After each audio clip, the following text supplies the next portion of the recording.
बिस्मिल्लाहिर्रहमानिर्रहीम। अस्सलाम वालेकुम स्टूडेंट्स, उम्मीद करता हूँ आप सब खैरियत से होंगे। तो आज हमारा जो टॉपिक ऑफ डिस्कशन है बेसिकली वो क्वांटम नंबर की सेकंड टाइप इसमें हमने डिस्कस करनी है। ठीक है जी। तो सबसे पहले हम देख लेते हैं कि इस क्वांटम नंबर को किन नामों से हम पुकार सकते हैं, बाद में हम इसकी डिटेल डिस्कस करेंगे। तो इस क्वांटम नंबर को हम चार तरह से इसके हम नाम दे सकते हैं। पहले हम इसको क्या कहेंगे जी, एजीम्यूथल क्वांटम नंबर। आपकी जो बुक में लिखा है ना, आपकी बुक में भी यही नाम लिखा हुआ है, एजीम्यूथल क्वांटम नंबर। दूसरा इसका क्या नाम होता है जी, एंगुलर मोमेंटम क्वांटम नंबर। तीसरा इसका क्या नाम है, सब्सिडायरी क्वांटम नंबर। और चौथा इसका क्या नाम है जी, सेकेंडरी क्वांटम नंबर। तो आज हमने जो डिस्कस करना है ना, इसी के बारे में हमने डिस्कस करना है और इसका हम विद इन डिटेल देखेंगे। ठीक है जी। तो इससे पहले हम चंद एक बुनियादी चीज़ें देख लेते हैं इस क्वांटम नंबर को समझने से पहले। छोटी सी इसमें मैं आपको एग्जांपल समझाना चाहूँगा। अब देखें, जब आप किसी भी चीज़ की अगर आप लोकेशन देखना चाहते हैं, मिसाल के तौर पर कोई भी शख्स है, अगर हम उसकी लोकेशन देखना चाहें कंट्री में, कंट्री से आगे हम उसकी लोकेशन देखना चाहें जी सिटी में, सिटी से आगे हम उसकी लोकेशन देखना चाहें जी डिस्ट्रिक्ट में। इस छोटी सी तरह एग्जांपल को समझिएगा। अगर ये एग्जांपल आपको समझ आ जाएगी ना, तो आपके लिए क्वांटम नंबर को समझना आसान हो जाएगा। क्वांटम नंबर क्या होता है? क्वांटम नंबर जो है ना, ये बेसिकली आपको इलेक्ट्रॉन की लोकेशन के बारे में बताते हैं।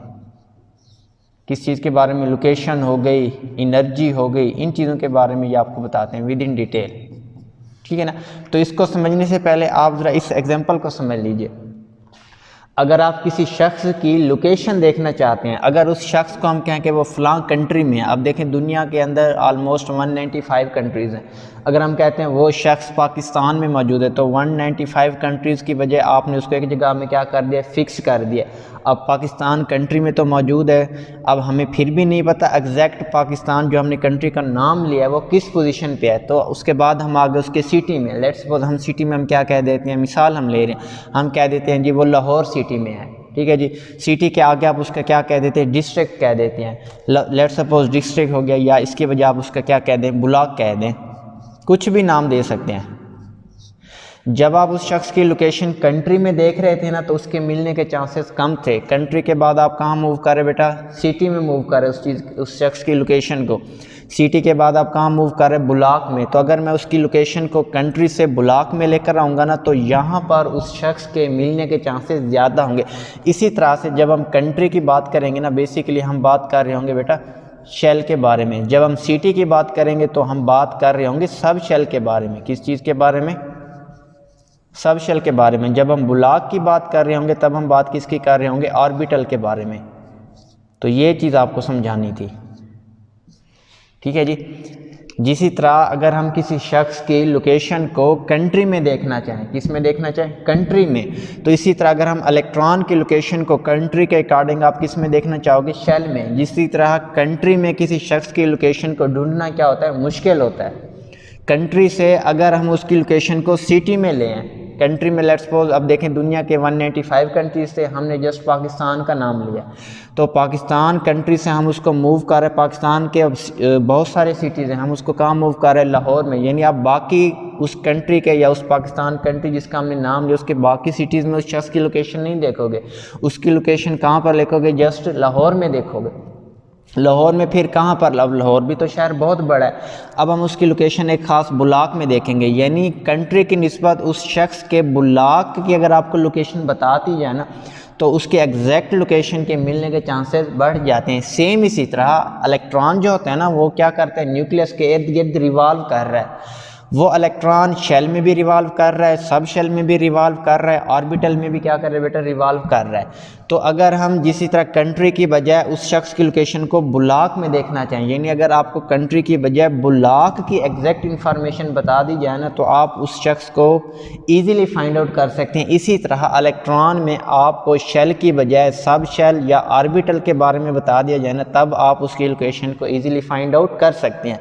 जब हम इलेक्ट्रॉन की लोकेशन को जस्ट शेल में डिस्कस करते हैं, किस में डिस्कस करते हैं बेटा, शेल में, तब हम बेटा इसको हम नाम देंगे प्रिंसिपल क्वांटम नंबर। जब हम शेल से उसको मूव कराएंगे बेटा सब शेल में, यानी अब उसके मिलने के चांसेस और करीब हो गए, तब हम उसको नाम देंगे बेटा एंगुलर मोमेंटम क्वांटम नंबर, या इसको हम कहेंगे एजीम्यूथल क्वांटम नंबर। बाकी दो और नाम भी आपको बता दिए, कौन कौन से, सब्सिडायरी क्वांटम नंबर और लास्ट वन क्या था बेटा, सेकेंडरी क्वांटम नंबर। अब सब शेल के आगे अगर हम मूव कर रहे हैं ऑर्बिटल में, ऑर्बिटल के लिए फिर इसके लिए हम कहेंगे मैग्नेटिक क्वांटम नंबर। क्या कहेंगे बेटा, मैग्नेटिक क्वांटम नंबर। अब प्रिंसिपल क्वांटम नंबर के बारे में मैंने आपको पिछली वीडियो में विद इन डिटेल समझा दिया था। इसको रिप्रेजेंट किससे करते हैं, एन से। आज हमारा जो टॉपिक ऑफ डिस्कशन है वो इस चीज़ के बारे में, और इसको रिप्रेजेंट किससे करते हैं बेटा, एम से। तो होपफुली आपको ये तो आइडिया हो गया होगा कि क्वांटम नंबर हैं क्या। क्वांटम नंबर में अगर हम शेल की बात करेंगे तो जिसी तरह एक शख्स की लोकेशन को हम कंट्री में देखते हैं, इसी तरह इलेक्ट्रॉन की लोकेशन को हम शेल में देख रहे होंगे।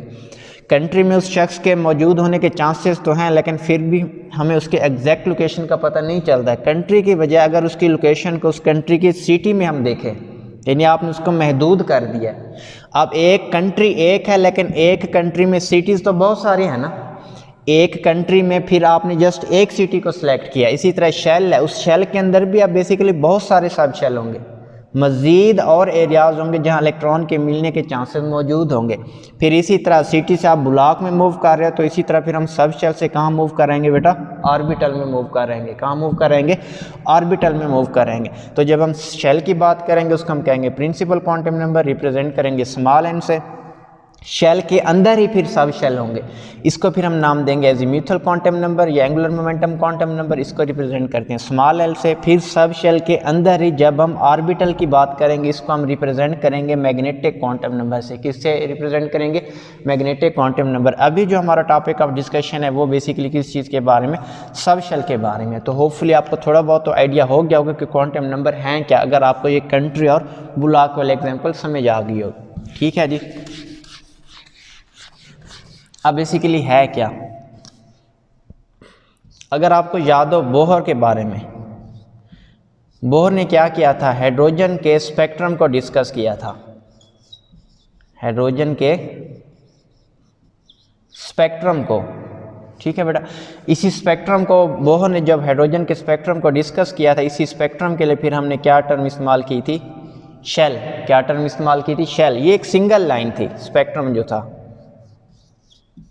सिंगल लाइन, ठीक है ना। बेसिकली हुआ क्या था, बोहर के बाद एक साइंटिस्ट आया, उसका नाम था बेटा समरफेल्ड। क्या नाम था, समरफेल्ड। उसने इस सिंगल लाइन स्पेक्ट्रम को, हाइड्रोजन को जब स्टडी किया तो उसको मजीद और लाइन उसके अंदर नजर आई, सेवरल क्लोजली स्पेस्ड लाइन। उन्हीं को फिर उसने नाम दिया था बेटा सब शेल का,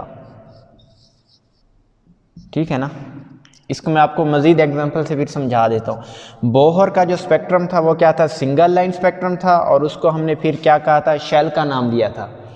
फिर बाद में कौन है, समरफेल्ड, एक और साइंटिस्ट आया, उसने क्या किया था, जब उसने शेल के या सिंगल लाइन स्पेक्ट्रम को मजीद विद इन डिटेल डिस्कस किया तो उसको उसी एक सिंगल लाइन स्पेक्ट्रम के अंदर सेवरल क्लोजली स्पेड और लाइन उसको नजर आई, स्पेक्ट्रल लाइन, उसको उसने क्या नाम दिया था, सब शेल का नाम दिया था। इसको हम मिसाल के तौर पर देख भी लेते हैं कि ये किस तरह है।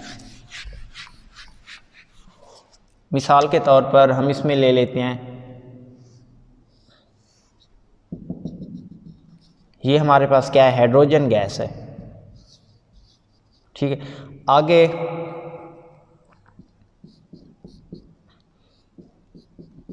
ये हमने इसमें से क्या किया, रेडिएशन पास ऑन किया, तो इसके नतीजे में आप देखें, लेट्स सपोज हमें जो स्पेक्ट्रम मिला है, सपोज हम कर रहे हैं ये स्पेक्ट्रम था,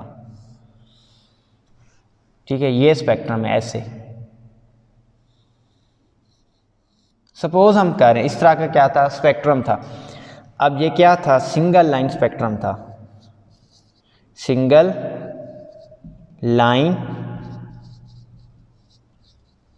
स्पेक्ट्रम। इसको फिर हमने क्या नाम दिया था, शेल का।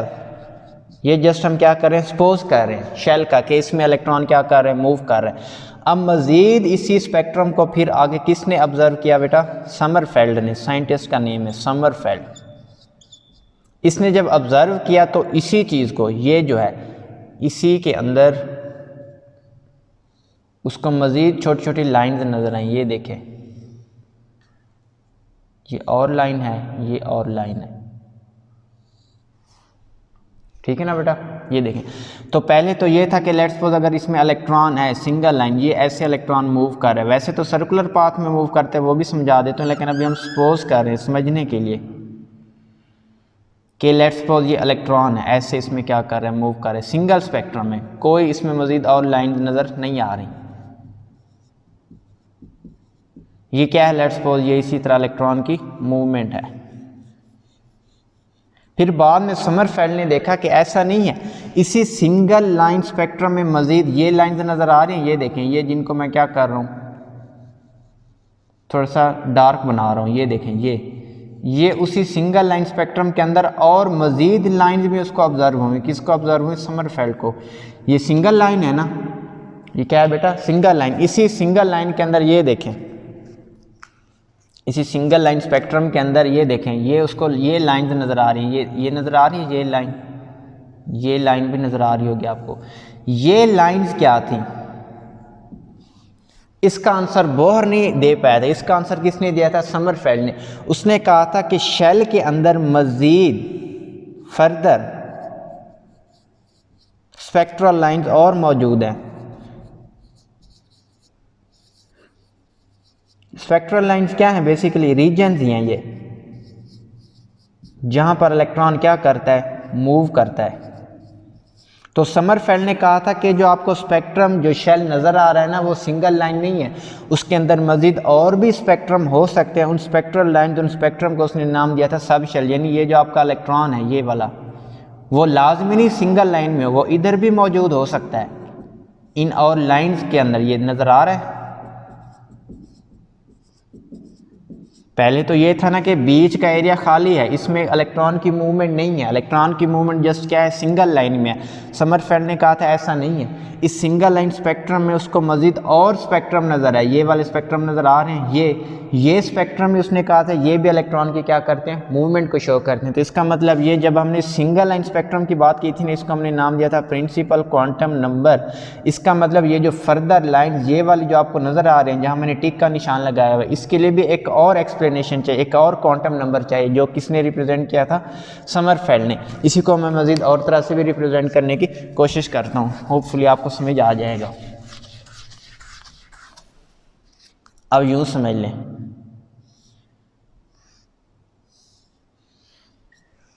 स्पेक्ट्रम वैसे मैं ड्रॉ करूं लेकिन थोड़ा सा डिफरेंट, ठीक है बेटा। ये देखिए आप,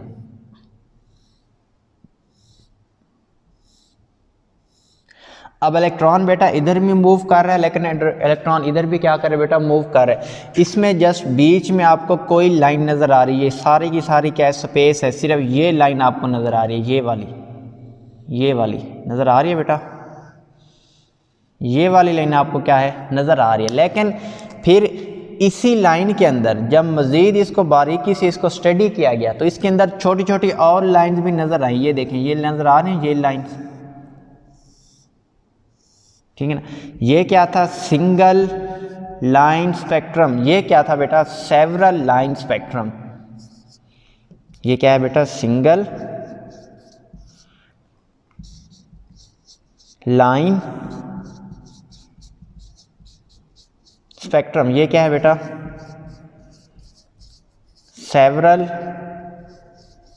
लाइंस स्पेक्ट्रम के उसी सिंगल लाइन स्पेक्ट्रम के अंदर मजीद और छोटी छोटी बारीक लाइनें उनको नज़र आ रही थी, सेवरल लाइन स्पेक्ट्रम। इसको उन्होंने नाम क्या दिया था बेटा, शेल का नाम दिया था। और ये पिछले हम उसमें वीडियो लेक्चर में इसको डिस्कस कर, इस नए स्पेक्ट्रम को, ये जो नज़र आ रहा है, ये वाला, ये आपको बारीक लाइनें नज़र आ रही है ना, ये स्पेक्ट्रम जो एक्स्ट्रा से उसके अंदर जो नज़र आ रहा था ना, इसको उन्होंने फिर नाम दिया था कि शेल के अंदर और छोटे छोटे स्मॉल रीजन्स हैं, जिनको उन्होंने क्या नाम दिया था बेटा, सब शेल का, कि शेल के अंदर और छोटे छोटे रीजन्स हैं जिनका नाम उसने क्या रखा था, समरफेल्ड ने सब शेल। इसी सब शेल को फिर एक्सप्लेन करने के लिए समरफेल्ड ने जो क्वांटम नंबर का नाम दिया था, वो क्वांटम नंबर क्या है बेटा, वो क्वांटम नंबर आपका एंगुलर मोमेंटम क्वांटम नंबर, या दूसरा इसका क्या नाम है, एजीम्यूथल क्वांटम नंबर। तो होपफुली थोड़ा बहुत तो आपको इसकी जो हिस्ट्री है, जो बैकग्राउंड है, आपको पता चल गया होगा कि ये क्वांटम नंबर क्यों हम रिप्रेजेंट करें। बेसिकली शेल के अंदर, इस शेल के अंदर मज़ीद ये जो बारीक लाइंस नज़र आ रहे हैं, इन्हीं को रिप्रेजेंट करने के लिए एक दूसरा जो है ना क्वांटम नंबर, वो समरफेल्ड ने क्या किया था, एक्सप्लेन किया था, और वही हमारा टॉपिक ऑफ डिस्कशन है। ठीक है जी, ये तो थी उसके बारे में बेसिक इंफॉर्मेशन। अच्छा, थोड़ा बहुत और भी इसमें हम डिफरेंस देख लेते हैं कि शेल और सब शेल में है क्या। अगर हम डेफिनेशन करें शेल की, या इसको हम क्या कहते हैं बेटा, ऑर्बिट, फिर इसी शेल या ऑर्बिट के अंदर क्या चीज़ मौजूद है, सब शेल, फिर इसी सब शेल के अंदर मज़ीद भी फाइन लाइंस आपको नज़र आएंगी, बारीक लाइन, जिसको हम नाम देंगे ऑर्बिटल का। इनकी डेफिनेशन एक जैसी है, चाहे शेल हो ऑर्बिट हो, आपके पास क्या हो बेटा, सब शेल हो। थोड़ा सा डिफरेंस ज़रूर है, शेल या ऑर्बिट में जो इलेक्ट्रॉन की मूवमेंट है वो क्या है बेटा, 2 डायमेंशनल। सब शेल में बेटा जो इलेक्ट्रॉन की मूवमेंट है वो क्या है, 3 डायमेंशनल है। वो क्या है, 3 डायमेंशनल। मिसाल के तौर पर ये है बेटा न्यूक्लियस, ये फर्स्ट सर्कुलर पाथ, ये सेकंड सर्कुलर पाथ, ये थर्ड सर्कुलर पाथ, और ये क्या है बेटा, फोर्थ सर्कुलर पाथ। अब ये फर्स्ट सर्कुलर पाथ को उन्होंने नाम दिया था के, दूसरे को एल, तीसरे को एम, चौथे को उन्होंने क्या नाम दिया था बेटा, एन शेल। इसको हम ड्रा कर सकते हैं। फिर बेसिकली इसी के शेल के अंदर, किस चीज़ के अंदर बेटा, के शेल के अंदर उनको मज़ीद और फर्दर लाइंस उनको डिवाइडेड नजर आई, जिसको उन्होंने नाम दिया था एस सब शेल। फिर जब उन्होंने एल शेल को स्टडी किया तो इसके अंदर उनको 2 तरह की लाइन नजर आई, एस एंड पी सब शेल उन्होंने नाम रखा इसका। ठीक है ना बच्चे। तीसरा हमारे पास क्या है, एम शेल। इसको फिर हम आगे फर्दर और भी स्टडी करते हैं। एस पी डी, ये चीज़ें क्या हैं, अभी हम इसको स्टडी करेंगे। अभी मैं आपको जनरली बता रहा हूँ। एस पी डी एफ, कहने का मकसद ये है बेटा कि जो के शेल था उसके अंदर जस्ट उनको एक ही फर्दर मज़ीद लाइन से नजर आई, उसको उन्होंने नाम दिया एस सब शेल। जो एल शेल था वो मज़ीद 2 लाइन्स में डिवाइडेड नजर आया, उसको उन्होंने नाम दिया एस एंड पी सब shell. M shell further 3 lines पर मुश्तमिल था, उसको उन्होंने क्या नाम दिया, S P D. N shell किसके ऊपर मुश्तमिल था बेटा, 4 लाइन के ऊपर, उन्होंने उसका क्या नाम रखा है, एस पी डी एफ। इसको मज़ीद भी हम समझने की कोशिश करते हैं ड्रा करके। लेकिन मूवमेंट इलेक्ट्रॉन की एक सब शेल के अंदर 3 डायमेंशनल है और शेल या ऑर्बिट के अंदर क्या है, 2 डायमेंशनल। मिसाल के तौर पर इसको अब ज़रा समझिएगा। ये हमारे पास है के शेल, ये थोड़ा सा लार्ज करके हम बना रहे हैं। ये हमारे पास है बेटा एल शेल, ये मज़ीद लार्ज करके हम दिखा रहे हैं, एम शेल। अच्छा, इसके अलावा मज़ीद इसको भी हम लार्ज करके के एल एम तक हम कर लेते हैं। ये हमारे पास क्या है बेटा, के शेल। इसी को जब स्टडी किया गया ना, ये हमारे पास क्या है बेटा, के शेल है ना। ये मज़ीद और भी लाइन में ऐसे डिवाइडेड नज़र आया, ये देखें। अब इस चीज़ का ये जो दरमियान वाली लाइन है, उन्होंने इसका नाम रखा बेटा एस सब शेल। अब लाजमी नहीं है इसकी शेप ऐसे गोल हो, शेप इसकी कोई भी हो सकती है, जस्ट हम इधर ड्रा ऐसे कर रहे हैं। उसके बाद है बेटा एल शेल। ये उनको मज़ीद कितनी लाइनों में डिवाइडेड नज़र आया, और 2 लाइनों में।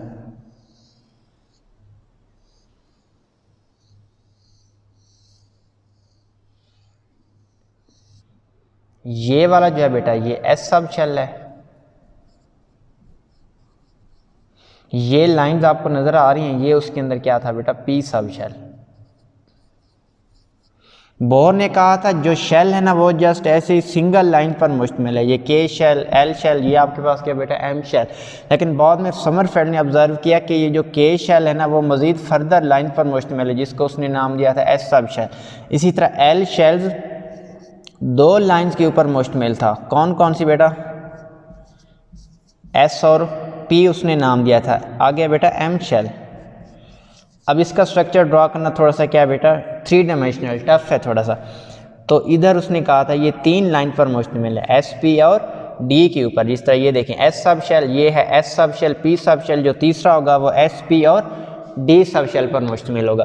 तो शेल के अंदर जो इलेक्ट्रॉन की मूवमेंट है वो क्या बेटा 2 डायमेंशनल, और सब शेल के अंदर जो इलेक्ट्रॉन की मूवमेंट है वो क्या बेटा 3 डायमेंशनल। यानी शेल के अंदर मजीद जो फर्दर लाइन है ना, छोटी छोटी बारीक लाइन, उनके अंदर जो इलेक्ट्रॉन की मूवमेंट है बेटा वो क्या है 3 डायमेंशनल, और उसको ड्रा करना क्या होता है हमारे लिए ईजी नहीं होता। ठीक है जी, होपफुली ये आपको आइडिया हो गया होगा।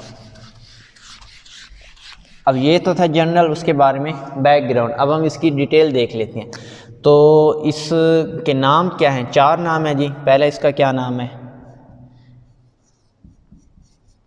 एजीम्यूथल, दूसरा इसका क्या नाम है एंगुलर मोमेंटम,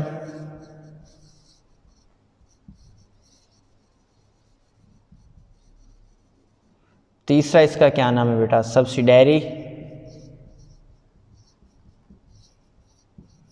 चौथा इसका क्या नाम है बेटा सेकेंडरी, सेकेंड नंबर पे है बेसिकली ये सेकेंडरी,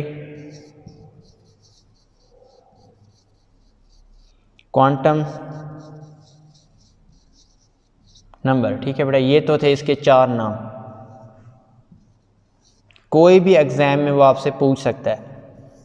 ठीक है बेटा, azimuthal quantum number, angular momentum quantum number, या subsidiary quantum number, secondary quantum number. ठीक है ना बेटा। इसको रिप्रेजेंट किसने किया था, it was represented by, it was represented by scientist का नेम है बेटा समरफेल्ड, SOMMERFELD, समरफेल्ड। ये साइंटिस्ट था बेटा जो इसको इसने क्या किया था बेटा एक्सप्लेन किया था। ये है क्या, this quantum number, this quantum number explains the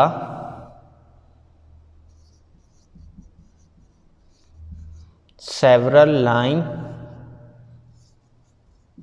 appearance, explains the several line appearance in a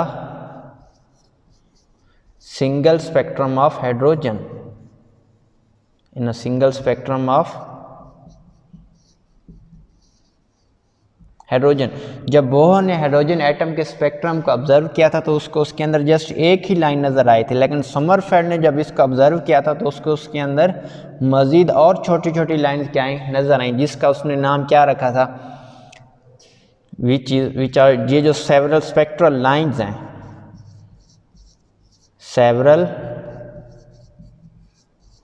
spectral lines were named as subshell. इनका बेटा क्या नाम रखा गया था सबशेल। के हाइड्रोजन स्पेक्ट्रम जो पहले आपको सिंगल लाइन पर मुश्तमिल नज़र आ रहा था, मिसाल के तौर पर ये K shell, L shell, M shell, ये बेटा आपके पास क्या है एन शेल, सॉरी सही नहीं बना, इसको मैं दोबारा बनाने की कोशिश करता हूँ। ये हमारे पास है बेटा न्यूक्लियस, के शेल,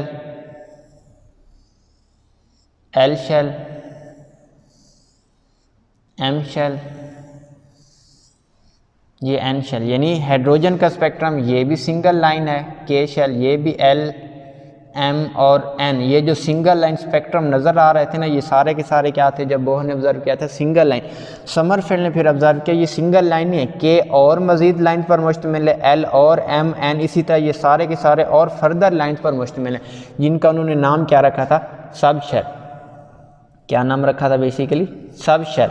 इन्हीं सबशेल को फिर रिप्रेजेंट किससे किया जाता है ये देख लें।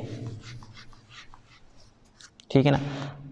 सबशेल के फिर हमारे पास आगे टाइप्स हैं, first subshell, second subshell, third subshell, fourth subshell. इसको हम फर्दर देख लेते हैं। अब हम इनका नाम क्या रख रहे हैं जी सबशेल। ठीक है ना। इसको रिप्रेजेंट किससे किया जाता है, this quantum number, this quantum number represented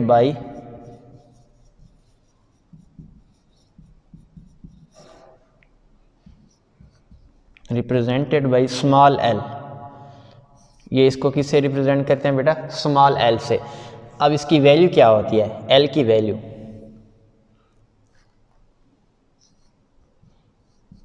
it depends upon principal quantum number, जिसको किससे रिप्रेजेंट करते थे? एन से। अब हम कैसे? अब ये देखें इसकी वैल्यू होगी क्या? एल की value L is equal to N minus one, इसको ये रिप्रेजेंट किया जाता है। L is equal to N minus one. अब इसको समझ लेते हैं कैसे। अगर हम बेटा बात करें फर्स्ट शेल की, किसकी बात करें? फर्स्ट शेल की। ये देखें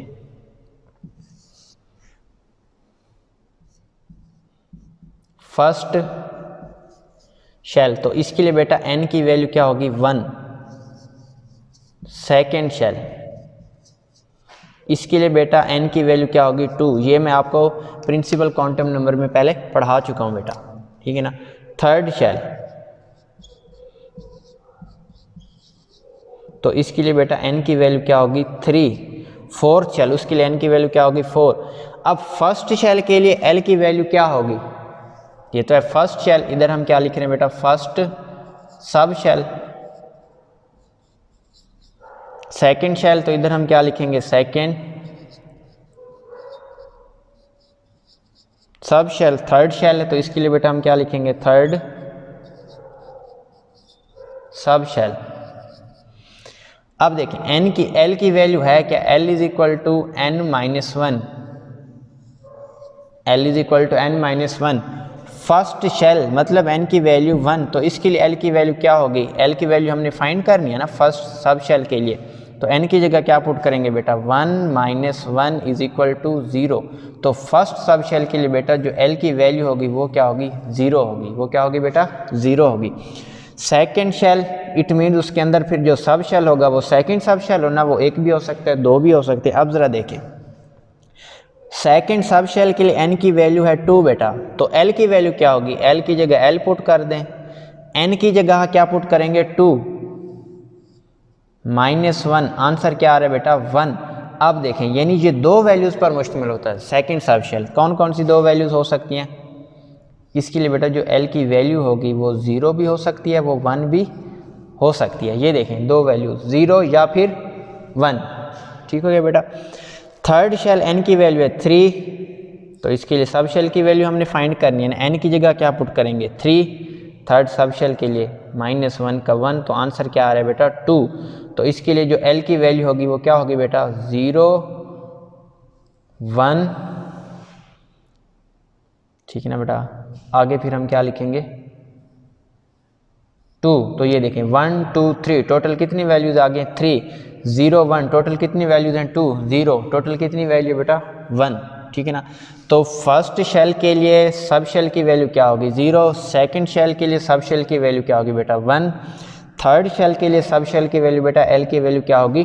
टू होगी। उसमें ज़ीरो भी वैल्यू आ सकती है, वन भी वैल्यू आ सकती है। ये तो थी इसकी वैल्यूज़। फर्दर भी इसको हम देख लेते हैं।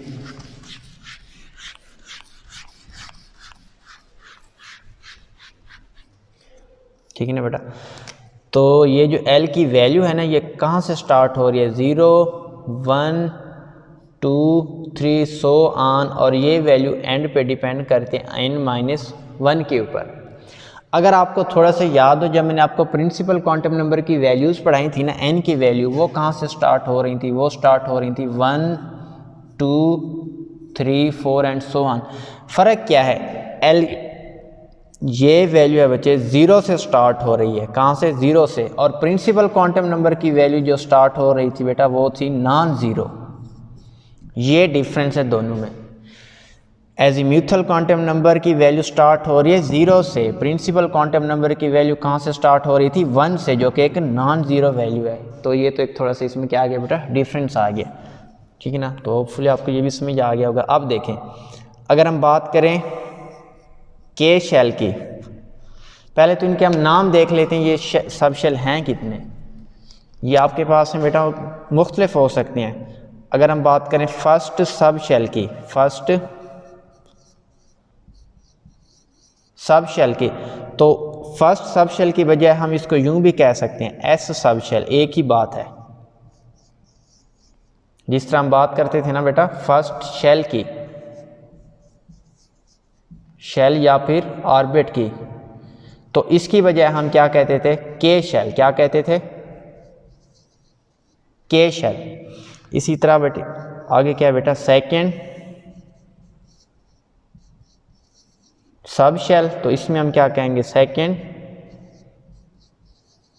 शेल या फिर हम कहेंगे ऑर्बिट। सेकेंड सब शेल को हम रिप्रेजेंट करते हैं पी सब शेल, क्या कहते हैं इसको, सेकेंड सब शेल को पी सब शेल, इसको फिर हम क्या कहते थे, एल शेल, या हम इसको कह सकते हैं एल ऑर्बिट। इसी तरह थर्ड के लिए बेटा हम क्या कहेंगे, D sub shell, D sub shell, और इसमें हम थर्ड के लिए क्या कहेंगे, इसके लिए बेटा हम कहेंगे एम शेल या एम ऑर्बिट। इसके लिए हम क्या कहेंगे बेटा, फोर्थ सब शेल, या इसको हम कहेंगे एफ सब शेल। फर्क है ये इसमें बेटा फोर्थ शेल में हम क्या कहेंगे, एन शेल। 5 के लिए हम इसमें क्या है, वैसे तो 4 तक है आपके सिलेबस में, 5th के लिए आप इसको कहेंगे बेटा जी सब शेल, और इसके लिए हम 5th के लिए क्या कहेंगे बेटा, ओ शेल।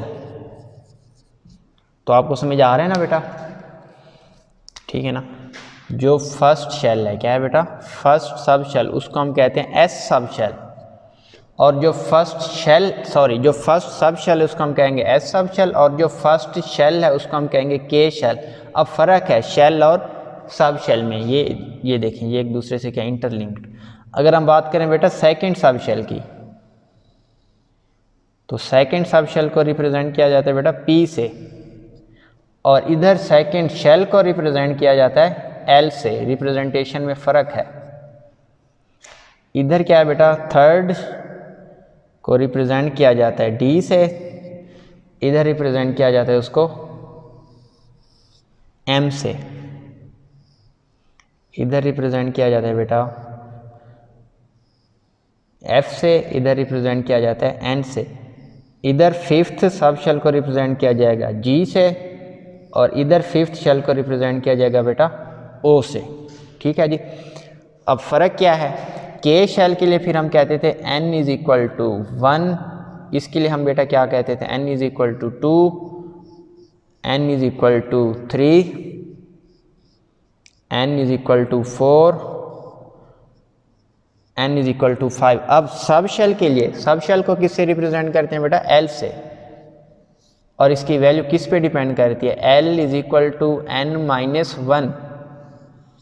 अब बात कर रहे हैं ना फर्स्ट सब शेल, क्या बात कर रहे हैं बेटा, फर्स्ट सब शेल, तो n में भी क्या लिखेंगे 1, 1 माइनस 1 0, तो इसके लिए बेटा जो l की वैल्यू होगी वो क्या होगी 0। s सब शेल के लिए l की वैल्यू 0। p सब शेल के लिए बेटा सेकंड सब शेल है, तो सेकंड सब शेल रिलेट किससे हो रहा है, सेकंड शेल से, ये थर्ड, फोर्थ और ये 5th। ये देखें सेकंड सब शेल या सेकंड शेल एक ही बात है।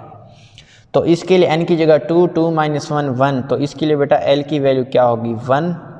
थर्ड के लिए क्या होगी बेटा, इसके लिए होगी l की वैल्यू 2, इसके लिए होगी बेटा l की वैल्यू 3, और इसके लिए क्या होगी बेटा l की वैल्यू 4। समझ आ गया है जी। तो ये तो भी आपको थोड़ा बहुत समझ आ गया होगा।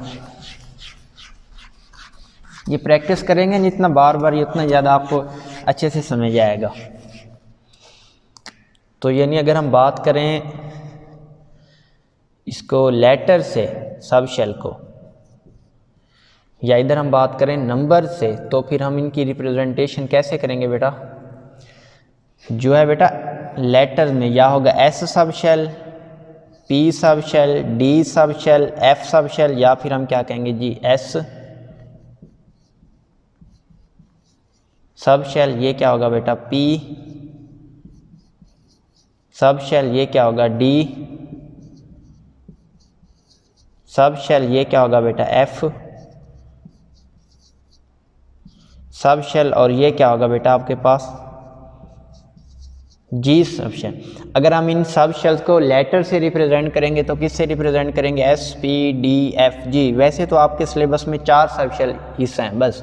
नंबर से अगर हम रिप्रेजेंट करेंगे तो एस सब शेल के लिए L is equal to 0, P सब शेल के लिए L is equal to 1, D sub shell के लिए L is equal to 2, F sub shell के लिए बेटा एल इज इक्वल टू 3 और जी सब शेल के लिए क्या है बेटा? L is equal to 4। ये आपने याद रखना है।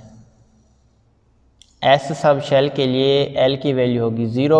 ये एल है क्या? बेसिकली यही तो आपका एंगुलर मोमेंटम या फिर हम इसको कहते हैं एजीम्यूथल क्वांटम नंबर। यही तो क्वांटम नंबर है, यही तो इसकी क्या है बेटा? रिप्रेजेंटेशन है। पी सब शेल के लिए एल की वैल्यू क्या है? 0।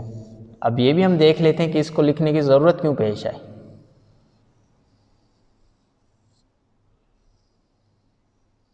ये देखें,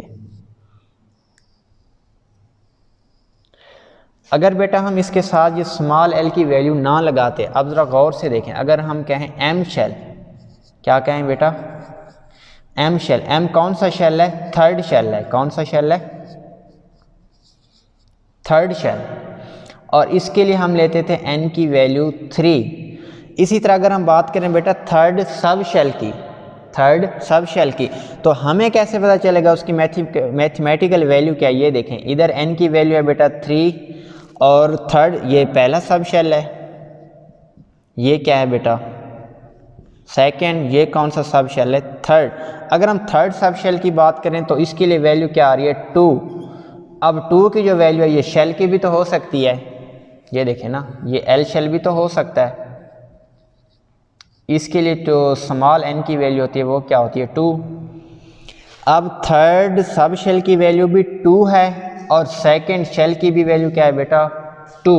अब इधर भी 2 लिखा हो और इधर भी क्या लिखा हो? 2। और इसमें से मैं आपसे पूछ लूँ कौन सा शेल है कौन सा सब शेल है, आप तो कंफ्यूज हो जाएंगे।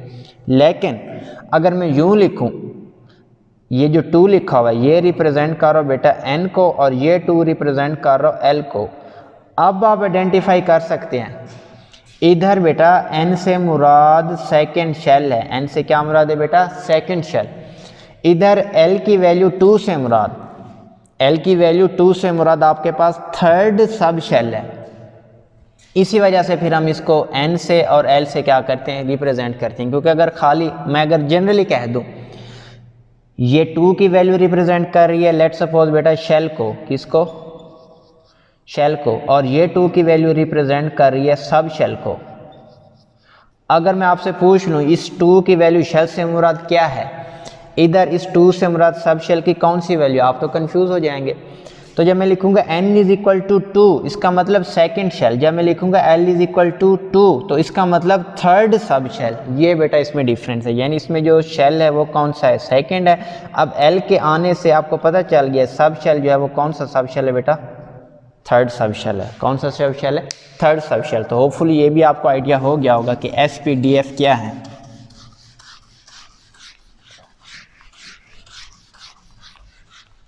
इनका वैल्यूज़ का भी आपको पता चल गया है। वैल्यूज़ क्या थी इनकी? 0 1 2 3 नॉन ज़ीरो इनकी क्या थी? वैल्यूज़ थी। अब इसका मतलब क्या है? एस का मतलब क्या होता है?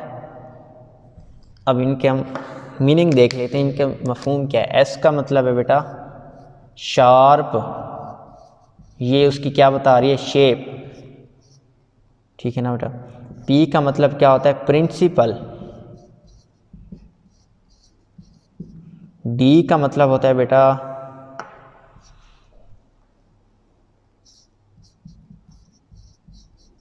डिफ्यूज्ड। एफ का मतलब होता है बेटा फंडामेंटल। और आगे जी का मतलब होता है बेटा जनरलाइज्ड।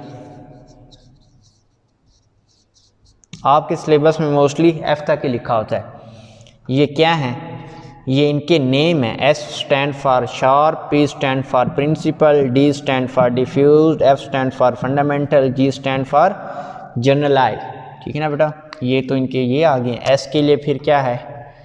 एल की वैल्यू है 0, पी के लिए बेटा एल की वैल्यू 1, डी के लिए फिर एल की वैल्यू 2, एफ के लिए एल की वैल्यू 3 और जी के लिए बेटा एल की वैल्यू 4। जब एल की वैल्यू 0 होगी ना तो एन की वैल्यू होगी 1 इसके लिए बेटा n की वैल्यू 2 और इसके लिए बेटा n की वैल्यू 3,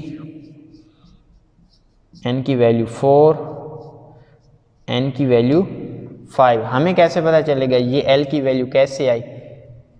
इसके लिए फार्मूला आप क्या है बेटा, l is equal to n minus 1, l is equal to n minus 1। तो होपफुली ये भी आपको आइडिया हो गया होगा।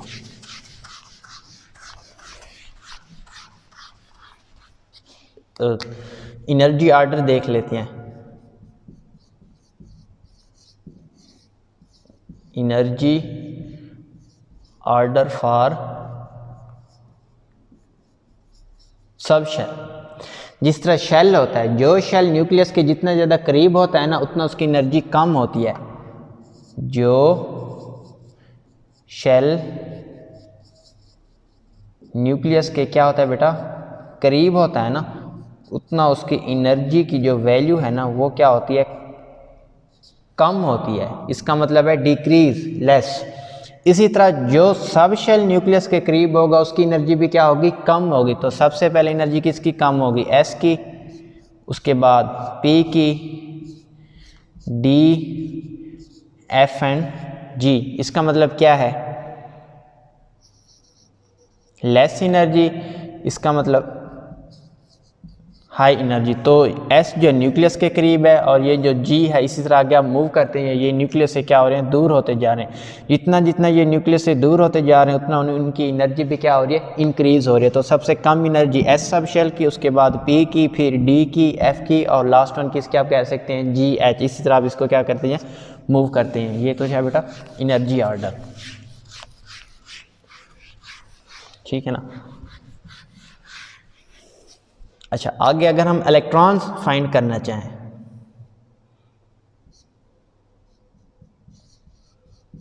इलेक्ट्रॉन्स इन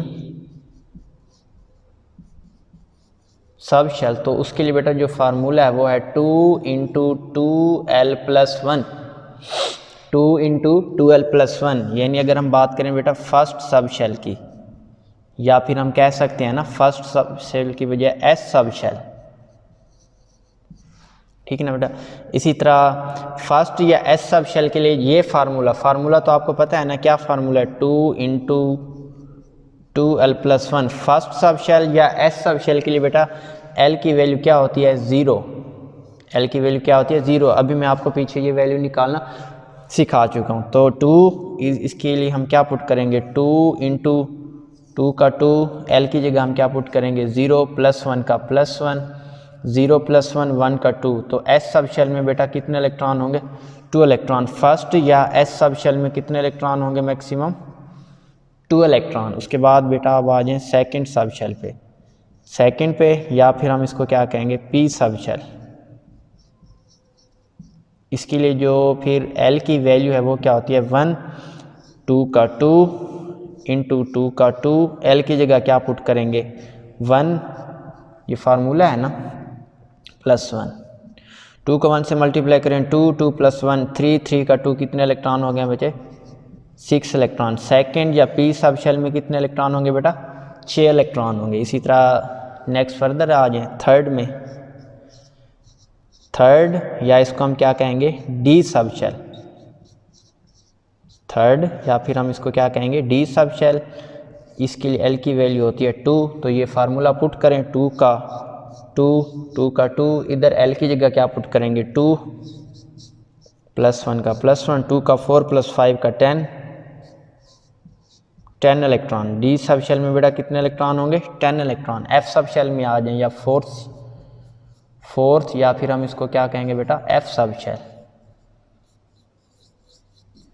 इसके लिए बेटा जो L की वैल्यू होगी वो क्या होगी, 3।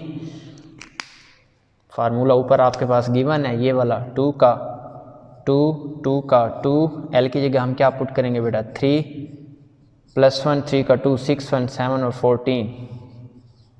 तो F सब शेल या फोर्थ सब शेल में बेटा मैक्सिमम कितने इलेक्ट्रॉन आ सकते हैं, 14 इलेक्ट्रॉन। उसके बाद अगले पे आ जाए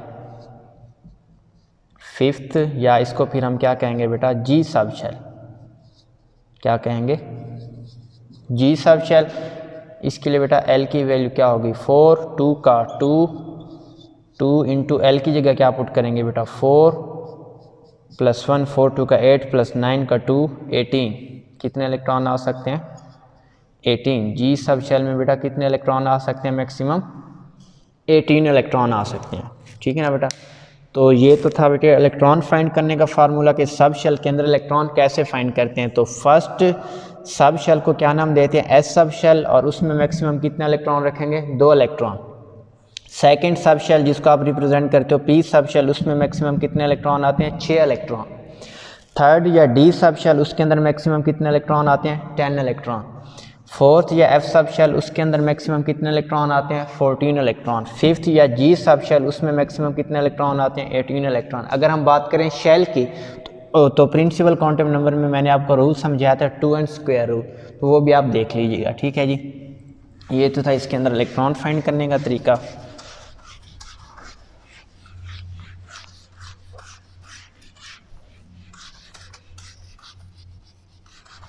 ठीक है बेटा। आगे अगर हम बात करें बेटा के शेल की, तो इसके अंदर जस्ट एक ही सब शेल होगा और वो है बेटा एस सब शेल। ऐसा क्यों है ये भी समझा देता हूँ आपको। अगर हम बात करें बेटा एल शेल की या सेकंड शेल की, तो इसमें 2 होंगे एस एंड पी सब शेल।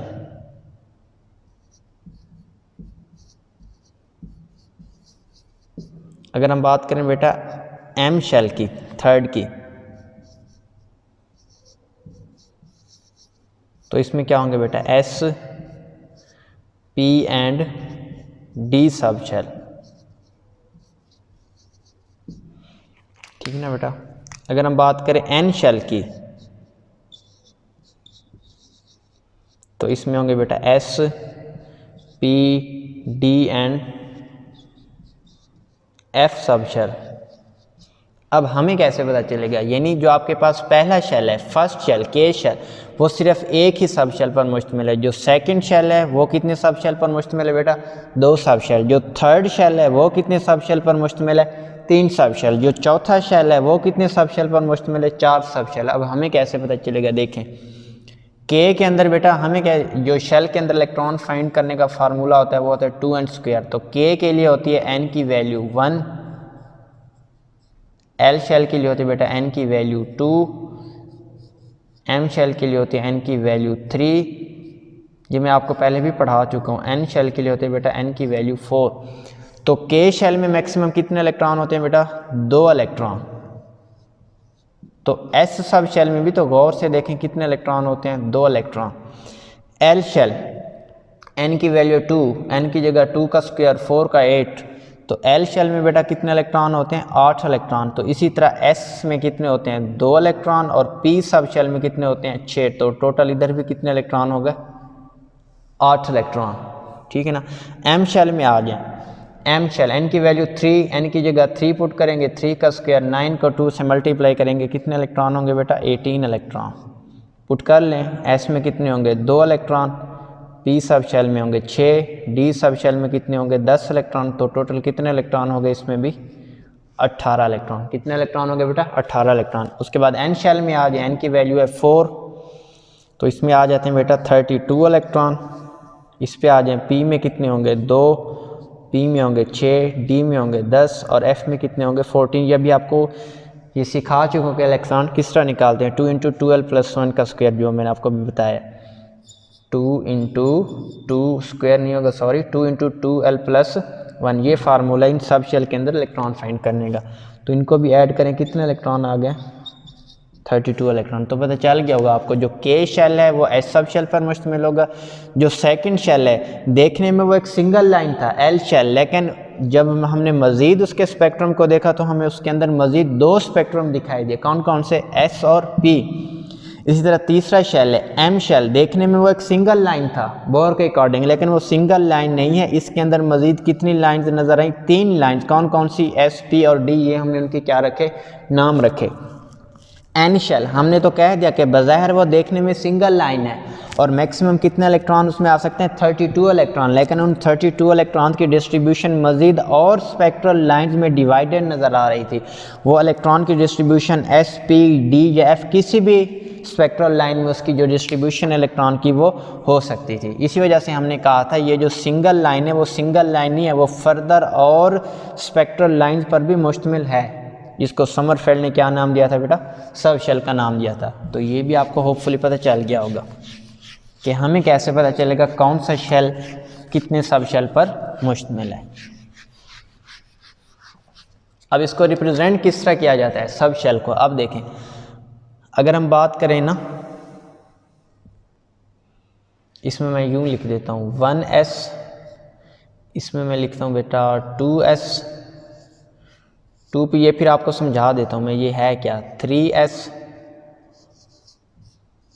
3p, 3d, आ गया बेटा 4s, 4p, 4d, 4f। इसमें अगर आप बेटा गौर से देखें आपको दो चीज़ें नज़र आ रही हैं, एक आपको नंबर नज़र आ रहा है, ये 1 2 3 4 नंबर क्या है वो 1 है, आगे 2, ये भी 2, 1 के आगे क्या लिखा हुआ है 2, आगे 3 3 3 क्या लिखा हुआ है 3, इसी तरह 4 4 4, यानी आपको नंबर नज़र आ रहे होंगे। वो नंबर कभी 1 है तो कभी क्या है बेटा 2 है, तो कभी क्या है 3 है, तो कभी क्या है 4। नंबर के साथ आगे आपको क्या नज़र आ रहे हैं बेटा, लेटर्स नज़र आ रहे हैं। कैसे, जब 1 लिखा हुआ है तो 1 के आगे क्या लिखा हुआ है बेटा S, आगे S भी है, P, ये जो 2 लिखा हुआ है ये S के साथ भी हो सकता है, यही 2P के साथ भी हो सकता है। ये S, P, D ये सारे के सारे क्या हैं, लेटर्स हैं। ये 1 2 3 4 ये तो नंबर्स हैं ना, ये जो लिखा हुआ है 1s 2s 2p 3s 3p 3d 4s 4p 4d 4f, ये जो मैंने लिखा है इसमें दो चीज़ें आपको नज़र आ रही हैं, एक तो नंबर है, दूसरा इसमें बेटा आपको क्या नज़र आ रहे हैं, लेटर नज़र आ रहे हैं। नंबर क्या है 1 2 3 4, लेटर्स क्या है, S भी है, S किस नंबर के साथ आ रहा है, जस्ट 1 के साथ। उसके बाद है SP नंबर, ये किसके साथ आ रहा है, S और P के साथ 2। 3 वाला नंबर S के साथ भी है बेटा, P के साथ भी है, D के साथ भी। 4 वाला नंबर S भी है, P भी है, D भी है, F भी है। ये आपको नज़र आ रहे हैं ना।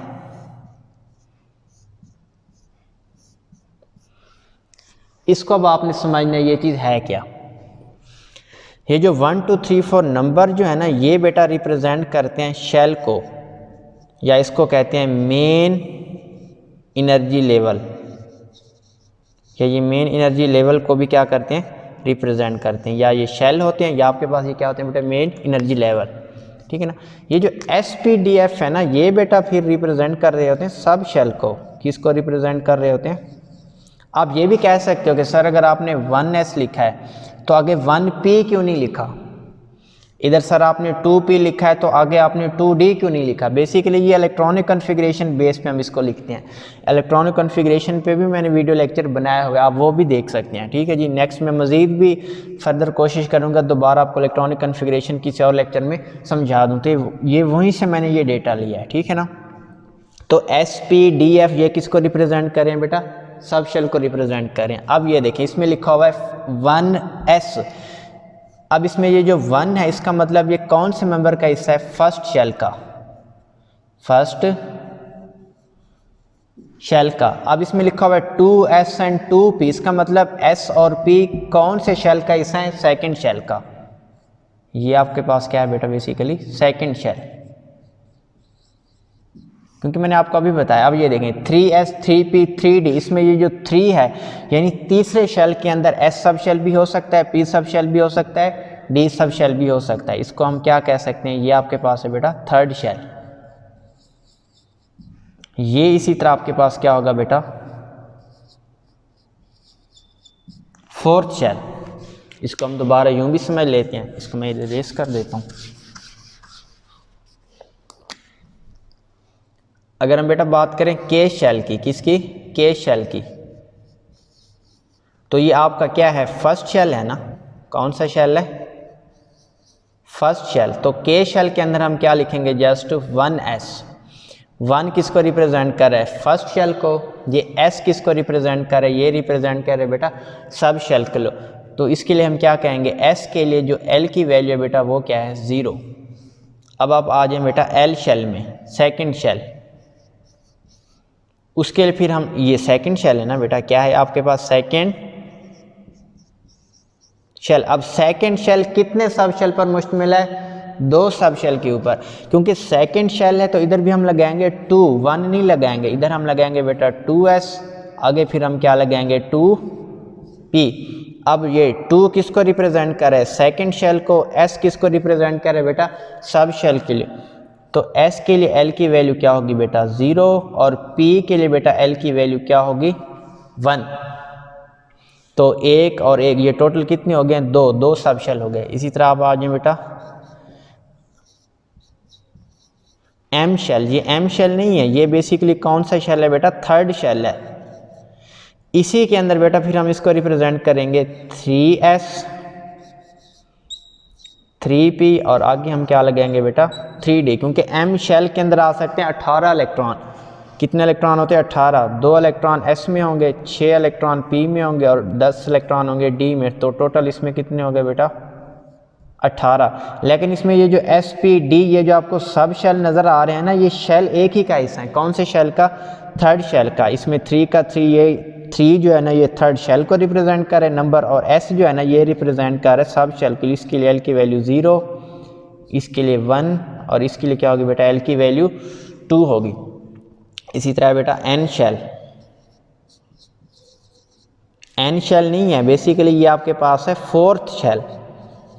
क्या है बेटा, फोर्थ शेल। तो इसके लिए हम क्या कहेंगे 4S 4P 4D 4F, ठीक है ना बेटा। तो इसके लिए L की वैल्यू होगी बेटा 0, इसके लिए होगी L की वैल्यू 1, इसके लिए होगी L की वैल्यू 2, इसके लिए क्या होगी L की वैल्यू 3। इसमें आ सकते हैं मैक्सिमम 32 इलेक्ट्रॉन। 2 इलेक्ट्रॉन S के हो गए, 6 इलेक्ट्रॉन P के हो गए, 10 इलेक्ट्रॉन D के हो गए, 14 इलेक्ट्रॉन F के हो गए। तो टोटल कितने इलेक्ट्रॉन इसमें हो गए 32 इलेक्ट्रॉन। तो बात समझ आ गई है ना। यानी जो पहला शेल K शेल है ना वो हमेशा S ऑर्बिटल पर मुश्तमिल होगा। कहने का मकसद ये है जो पहला शेल है वो किस सब शेल, ऑर्बिटल नहीं सब शेल कहेंगे। जो K शेल है वो हमेशा एक ही सब शेल पर मुश्तमिल होगा, और वो सब शेल कौन सा होगा बेटा S सब शेल। जो सेकंड शेल है जिसको आपने L शेल का है वो हमेशा 2 सब शेल पर मुश्तमिल हो सकता है, 2 से ज़्यादा नहीं। या तो उसमें S सब शेल होगा या उसमें बेटा कौन सा सब शेल होगा, P सब शेल होगा, इससे ज़्यादा नहीं हो सकता वो। जो तीसरा शेल है जिसको आपने M शेल का नाम दिया है वो सिर्फ 3 सब शेल पर मुश्तमिल हो सकता है। कौन कौन से, S P और D। इससे ज़्यादा सब शेल या इससे ज़्यादा आपको उसमें स्पेक्ट्रल लाइंस नज़र नहीं आएंगी। इसी तरह जो आपके पास है बेटा N शेल जिसको आपने चौथा शेल का है वो 4 सब शेल पर मुश्तमिल हो सकता है। कौन कौन से, S P D F। इससे ज़्यादा सब शेल पर वो मुश्तमिल नहीं हो सकता है, ठीक है ना बेटा। होपफुली आपको ये समझ आ गया होगा।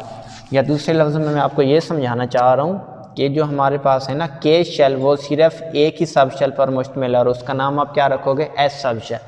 जो आपके पास है L शेल वो S सब शेल पर भी मुश्तमिल हो सकता है, P सब शेल पर भी। हमारे पास है बेटा M वो S सब शेल पर भी मुश्तमिल हो सकता है, P सब शेल पर भी मुश्तमिल हो सकता है, D सब शेल पर भी मुश्तमिल हो सकता है। उसके बाद है हमारे पास बेटा N वो S P D और F इनमें से किसी भी सब शेल पर मुश्तमिल हो सकता है। अब K कौन सा शेल है, पहला शेल है ना, तो इसके लिए फिर हम लगाएंगे S के साथ 1। L कौन सा शेल है, सेकंड शेल है ना, तो S के साथ हम लगाएंगे 2। इसी तरह P के साथ भी हम क्या लगाएंगे बेटा 2। तो M कौन सा शेल है, तीसरा शेल है, मतलब तीसरा शेल तीसरे S सब शेल पर भी मुश्तमिल हो सकता है, वो तीसरे P सब शेल पर भी मुश्तमिल हो सकता है, वो तीसरे D सब शेल पर भी मुश्तमिल हो सकता है। अब हम आ रहे हैं बेटा N के ऊपर। N है आपके पास चौथा शेल। ये चौथा शेल चौथे S सब शेल पर, चौथे P सब शेल पर, या फिर चौथे D या चौथे F सब शेल पर, इनमें से किसी भी सब शेल पर वो मुश्तमिल हो सकता है। ये इन्फॉर्मेशन बेसिकली इससे हमने इंटरप्रेट की है, ठीक है जी। होपफुली ये भी आपको समझ आ गया होगा।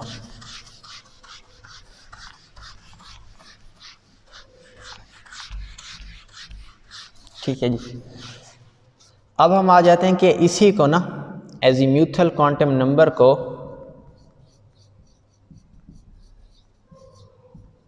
एंगुलर मोमेंटम क्वांटम नंबर क्यों कहते हैं। एंगुलर मोमेंटम क्वांटम नंबर क्यों कहते हैं, ठीक है ना। इसके लिए हम एक इक्वेशन लिखेंगे। एंगुलर मोमेंटम को रिप्रेजेंट करते हैं बेटा म्यू एल से। ये म्यू है, ये क्या है, एल। एल क्या है, quantum number. It is equal to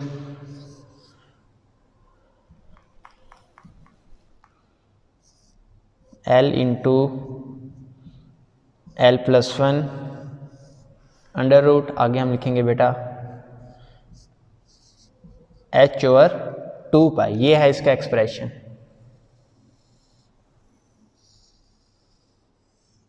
अब इस एक्सप्रेशन के अंदर आपको ये एल नज़र आ रहा है, ये एल, यही एल ही तो है जिसको हम कहने क्या कहा था बेटा, एजीम्यूथल क्वांटम नंबर। अब इसमें ये जो एक्सप्रेशन लिखा हुआ है कौन सा, एच ओवर 2 पाई, इसको आप रिप्लेस कर सकते हैं एच, इसको कहते हैं हैश। क्या कहते हैं बेटा, हैश। तो इसको हम क्या लिख सकते हैं, यूं भी तो लिख सकते हैं ना, L is equal to L into L plus one under root, ये हैश हो गया, ठीक है ना। अगर हम इसको रिप्लेस फिर किससे रिप्लेस कर दें, अगर हम बोहर मैग्नेट्रॉन से, इसको हम यूं भी कह सकते हैं फिर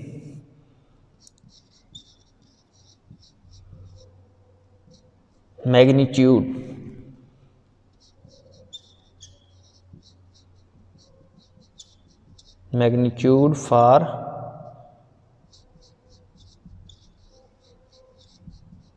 मैग्नेटिक मूवमेंट। तब हम इसको रिप्लेस करते हैं बोहर मैग्नेट्रॉन से। अब वो क्या होगा ये देख लें। इसको फिर हम रिप्रेजेंट करते हैं कैपिटल एल से, ये हो जाएगा बेटा L into L plus one under root, और ये हो जाएगी वैल्यू बेटा E H over 4 pi M C. अब इसमें आपको ये ई एच ओवर 4 पाई नज़र आ रही है, इसको कहते हैं बोहर मैग्नेट्रॉन।